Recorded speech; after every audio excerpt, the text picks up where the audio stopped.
দীপার এত পরিশ্রম ব্যর্থ গেল না। দীপা সাকসেসফুল হলো। দীপা পারলো সূর্যকে সমস্তটা মনে করাতে। হ্যাঁ বন্ধুরা, অরুণা ছোঁয়ার আগামী পর্বে আপনারা এমনটাই দেখবেন। চ্যানেলে নতুন হলে দয়া করে চ্যানেলটা সাবস্ক্রাইব করে দিন প্লিজ প্লিজ। ওইদিকে সূর্য আর দীপা তারা আবার মিলিত হবে। মিলিত হয়ে রুটি কুন্তলা সবাইকে শেষ করবে। সেটা আমরা দর্শকরা অনেকদিন থেকেই চাই, কিন্তু সেটা হচ্ছে আর কোথায়।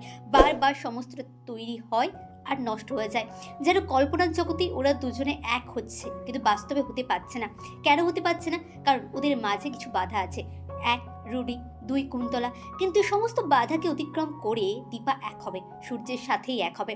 তাই তো অনুষ্ঠানে যখন সূর্য বলে যে আমার মাঝে মাঝে সব কিছু মনে পড়ে, আবার মাঝে মাঝে মনে পড়ে না, আমি অনেক ঘটনায় মনে করতে পারি না, চারু তখন ভাবছিল তার মানে এসজিকেও ভুলে গেছে, আমাকেও ভুলে গেছে, একটু একটু হয়তো মনে আছে।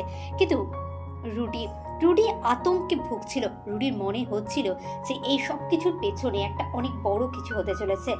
আর রুডি ধরেও ফেলেছিল যে কি হতে চলেছে, কিন্তু সে আটকাতে পারল না। কারণ দীপা মন প্রাণ থেকে চাইছিল সূর্যের সাথে দেখা করতে। ওইদিকে রুডির মা কুন্তলা বুঝতেই পেরে গিয়েছিল যে ওটা দীপার গলা, তাই রুডিকে আগে থেকে সাবধান করে দিয়েছিল। রুডিও সাবধান ছিল, কিন্তু তাদের পক্ষে কোনোটাকে থামানো সম্ভব ছিল না। ওইদিকে সূর্য গেল দীপার কাছে। আড়াল থেকে রুডি সূর্য আর দীপার কথা শুনছিল। সূর্য বলল, এই তো আমার দীপা, আমার সেই পুরনো দীপা, যাকে আমি দেখে মুগ্ধ হয়ে গিয়েছিলাম, যার অনুরাগের ছোঁয়ায় আমি সব কিছু ভুলে গিয়েছিলাম। আমার সেই দীপাকেই আমি চাই।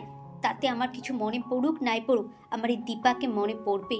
এই সমস্ত কিছু এসে নিজের মাম্মিকে বলল রুডি। কুন্তলা শুনে অবাক হয়ে গেল। তার মানে কি এবারে সূর্য আর দীপা এক হয়ে যাবে? আমরা কি কিছুই করতে পারবো না? হ্যাঁ বন্ধুরা, কি মনে হচ্ছে, ওদের সন্দেহ কি ঠিক হবে?